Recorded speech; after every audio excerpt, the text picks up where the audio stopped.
Para eso tenemos que ir a la Biblia, precisamente al libro de Éxodo y Deuteronomio del Antiguo Testamento, y hablar del personaje que dejaría una huella en la historia judía y marcaría un antes y después en la vida de miles de hebreos y egipcios. Fue llamado legislador, profeta, libertador y el encargado por Dios de entregar la ley escrita. Estamos hablando de Moisés. Se cree que Moisés nació en el siglo XIV a.C.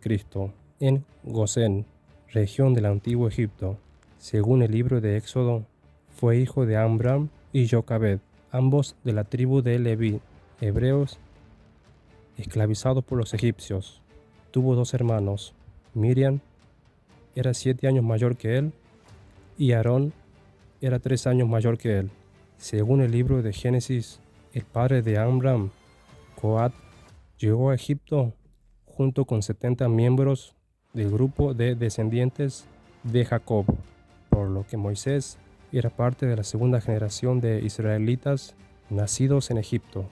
Moisés tuvo un inicio bastante turbio, tanto así que a su temprana edad tuvo que vivir un duro mandato que el faraón daría. Viendo un crecimiento descontrolado de la población de los hebreos, el faraón mandó a matar a todos los bebés, varones del pueblo hebreo. Jocabed dio a luz a Moisés y lo escondió los 3 primeros meses. Cuando no pudo esconderlo más, sería dejada por ella misma en un canasto a orilla del río Nilo, con la intención de protegerlo de la orden del faraón. En ese tiempo su hermana observaba lo que sucedía con el bebé. Tiempo después sería encontrado por la hija del faraón, quien se encontraba a orillas del río. En ese momento su hermana le dijo que si ella aceptaría que le buscase una nodriza hebrea para que lo criase.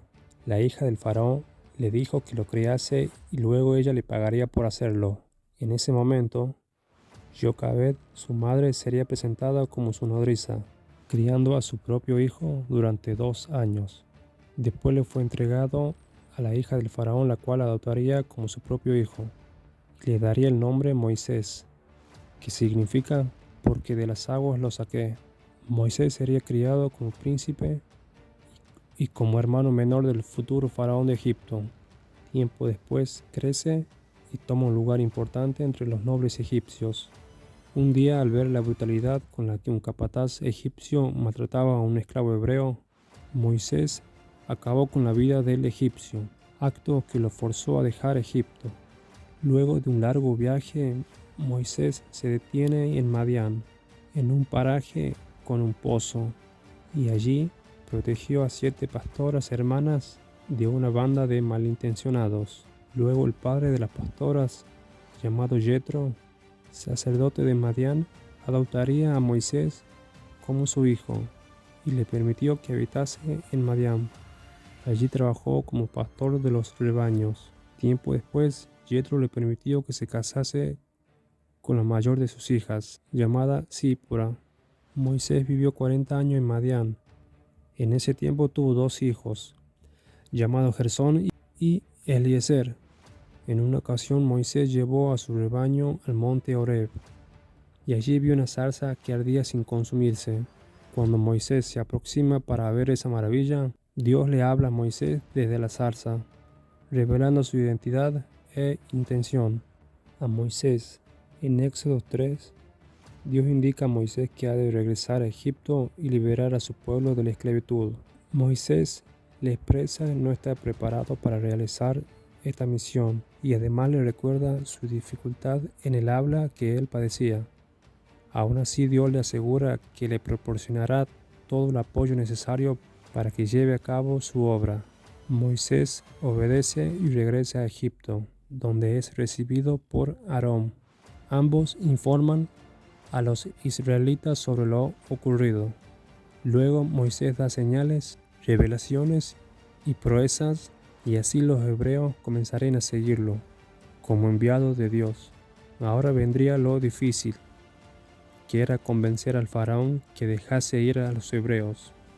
No tendrían el permiso hasta que Dios enviase las 10 plagas sobre los egipcios, comenzando con el agua tornándose en sangre y culminando con la muerte de todos los primogénitos egipcios.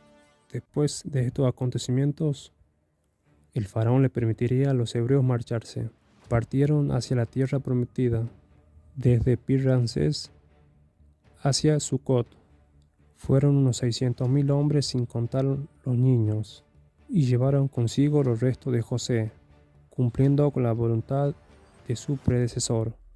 En el camino acamparon 3 veces antes de llegar a la frontera egipcia. Llegando cerca de las orillas del Mar Rojo, el faraón cambia de opinión. Luego parte con un ejército en dirección de los hebreos para recuperar los esclavos. En ese momento entra la desesperación en el pueblo hebreo. Luego Dios abre el Mar Rojo por mediación de Moisés, permitiendo a los israelitas cruzarlo.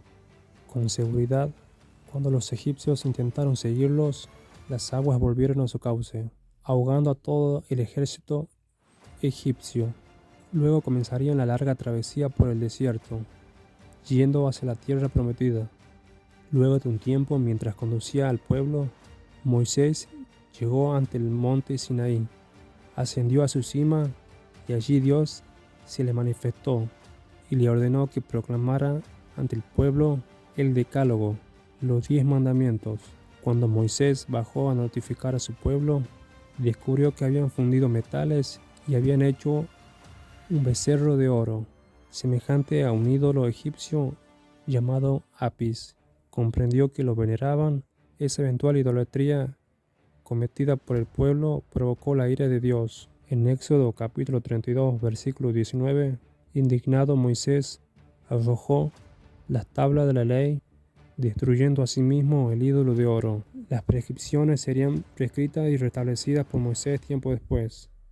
La travesía fue dura, ya que en ciertas ocasiones se rebelaban contra Moisés y Aarón. Se quejaban por la falta de alimento y el agua, diciendo que en Egipto estaban mejor.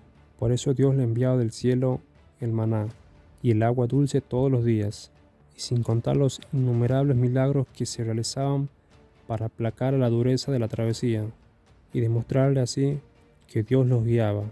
En una ocasión, Dios le ordena a Moisés hablarle a una roca para que saliera agua, orden que Moisés no hizo, ya que tras un momento de ira, Moisés golpea la roca 2 veces, acto que hace enojar a Dios, asegurándole que no entraría a la tierra prometida.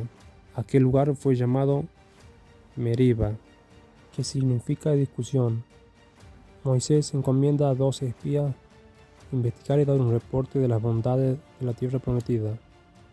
Después de 40 días de investigación, 10 de los 12 espías dan un reporte sumamente desalentador sobre las personas que vivían en esas tierras, incultando miedo a las huestes armadas y desconfianza a las promesas de Dios. Únicamente Josué de la tribu de Efraín y Caleb de la tribu de Judá regresaron y manifestaron que Dios los ayudaría, que la nación hebrea se asentara en Canaán.